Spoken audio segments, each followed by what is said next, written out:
आज से पहले आपने कई टाइगर्स के बारे में सुना होगा, लेकिन आज जिस टाइगर की मैं बात कर रहा हूं वो इन सब से बहुत अलग है। यह टाइगर कोई और नहीं बल्कि 300 केजी वाला एक बीस्ट है जिसका नाम है वागडो, जिसने तडोबा में आने के तुरंत बाद ही यहाँ के सबसे ज्यादा ताकतवर टाइगर एड़ा अन्ना को उसी के इलाके से खदेड़ दिया। अपने समय में वागडो को भारत का सबसे विशालकाय टाइगर कहा जाता था और इसके सामने टिक पाने की हिम्मत किसी भी और टाइगर में थी ही नहीं। तडोबा में कई बार तो इलाके की कमी होने के बावजूद भी दूसरे टाइगर्स कभी भी वागडो से पंगा लेने की कोशिश नहीं करते थे। इन सब के साथ ही वागडो तडोबा का सबसे ज्यादा उम्र तक जीने वाला टाइगर भी बन चुका है। आज हम वागडो के जीवन के बारे में बहुत कुछ जानने वाले हैं और आज हम ये भी जानेंगे कि कितना ताकतवर होने के बावजूद भी 2015 में वागडो ने क्यों अपना इलाके ऐसे ही छोड़ दिया था और जन्म से लेकर वागडो में अपना साम्राज्य खड़ा करने तक इसे किन किन मुश्किलों का सामना करना पड़ा और किस तरह ये सभी चुनौतियों का सामना अकेले डटकर किया, जानेंगे इस वीडियो में। बने रहिएगा वीडियो के अंत तक और मुझे इंस्टाग्राम में फॉलो जरूर कीजिएगा। साथ ही इस चैनल को सब्सक्राइब करके बेल आइकन प्रेस करना मत भूलिएगा, क्योंकि आप देख रहे हैं किंगडम ऑफ एनिमल्स। भारत में मौजूद तडोबा नेशनल पार्क जो किसी भी जानवर के लिए बिल्कुल जन्नत के समान ही है। यहाँ शिकारी जानवरों के लिए तरह तरह के पेड़ पौधों से लेकर पानी की कोई कमी नहीं है और इसी के वजह से इन शिकारी जानवरों को अपना शिकार बनाने वाले मांसाहारी जानवरों के लिए भी यहाँ खाने की कोई कमी तो कभी नहीं होती है। वैसे तो तडोबा में भिन्न भिन्न प्रकार के जानवर रहते हैं, लेकिन यहाँ का राजा केवल एक ही जानवर है और वो है रॉयल बंगाल टाइगर। और इसी तडोबा की सरजमी ने हमें एक से बढ़कर एक टाइगर्स की कहानियां दी है।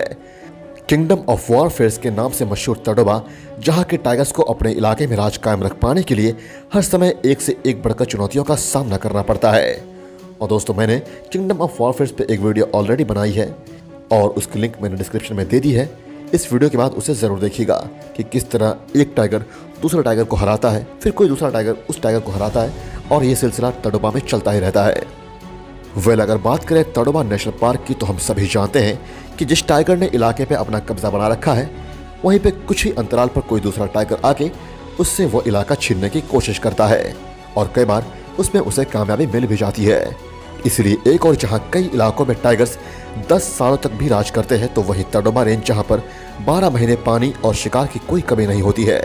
यहाँ किसी भी टाइगर के लिए 1 साल तक राज करना भी बहुत बड़ी बात होती है। कांटों से बनी यहाँ के सिंहासन पर जो भी टाइगर बैठा है वो अपनी जान हथेली पर लेकर ही राज करता है। लेकिन इसके उलट यहाँ का एक ऐसा टाइगर भी है जिसने एक लंबे समय तक तडोबा में अपना राज कायम रख पाने में कामयाब रहा। ये तो है अपना वागडो। वागडो टाइगर को कभी भी दूसरे टाइगर से ज्यादा लड़ना नहीं पड़ता था और कई टाइगर्स तो ऐसे थे जो केवल उसे देखकर ही दुम दबाकर भाग जाते थे। किसी भी टाइगर में इतनी ताकत नहीं थी कि वो इसका सामना कर सके, क्योंकि ये बहुत ही खतरनाक और आकार में बहुत बड़ा टाइगर था। ये देखने में ही एक बीस्ट लगता था। इसकी लाल आंखें और गुस्सेल चेहरा किसी भी की भी जान निकालने के लिए काफी थी। वागडो के बारे में जानने से पहले हम उस टाइगर के बारे में जान लेते हैं जिसे हराकर वागडो ने तडोबा में अपना राज कायम किया था।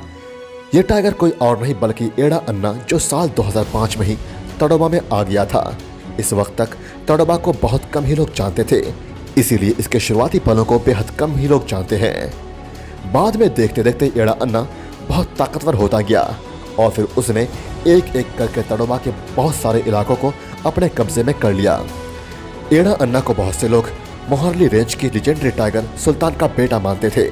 तडोबा में बहुत से टाइगर सुल्तान के ही खून है, यहाँ तक कि हमारे आज के हीरो यानी कि वागडो को भी सुल्तान का ही बेटा माना जाता था।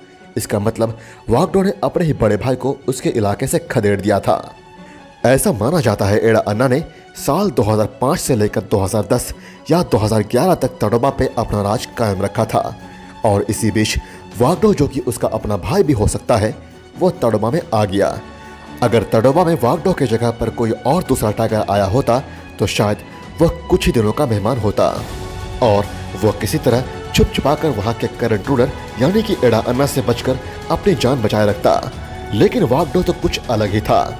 उसका शरीर बहुत विशालकाय था और उसे देखकर एक ट्रू बीस्ट वाली फीलिंग आती थी।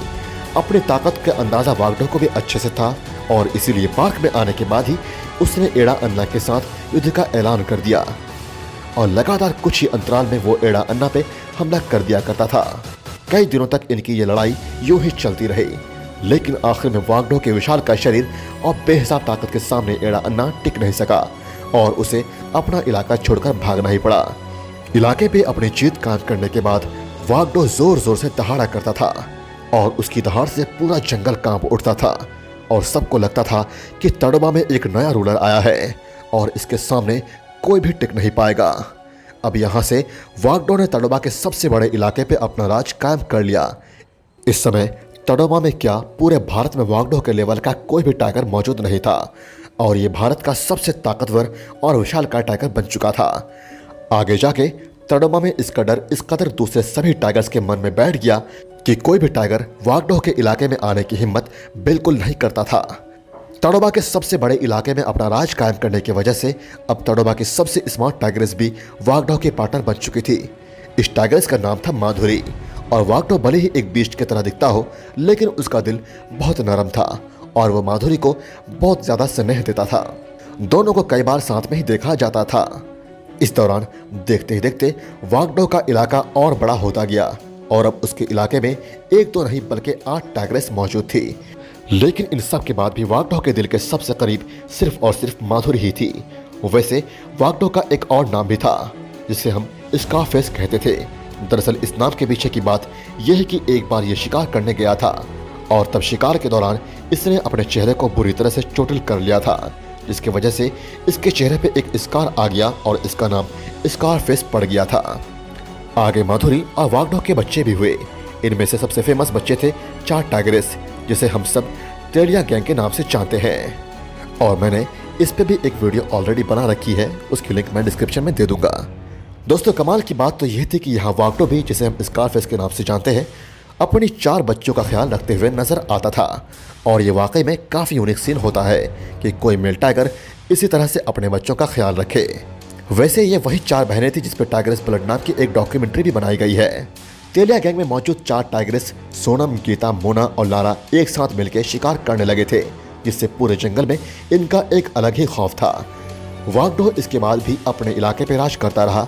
इस दौरान तड़ोबा के दूसरी तरफ कंपटीशन बहुत ज्यादा बढ़ चुका था और वहां गब्बर, टाइसन और सैटन नाम के 3 टाइगर अक्सर आपस में लड़ाइयां करते रहते थे, लेकिन उनमें से किसी भी टाइगर में इतनी हिम्मत नहीं थी कि वो वाग्डो के इलाके में आ सके।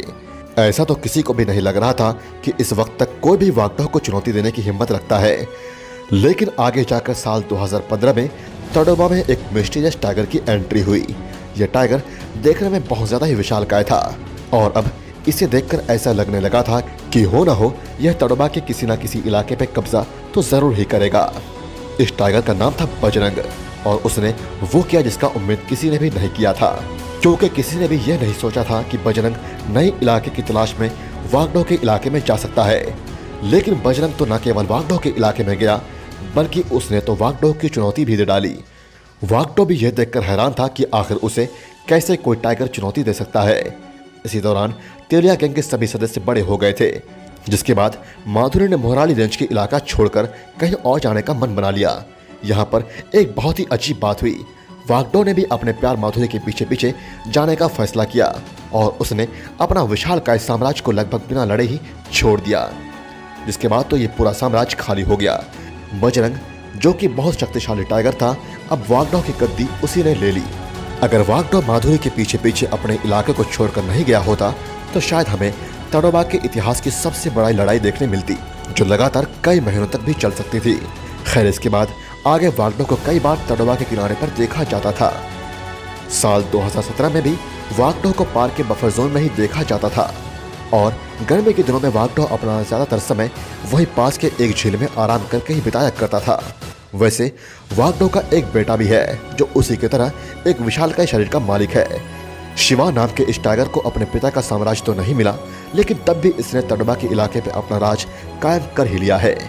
आज शिवा को तड़ोबा में राज करते देख सबको केवल एक ही टाइगर की याद आती है और वो है लेजेंडरी वाग्डो।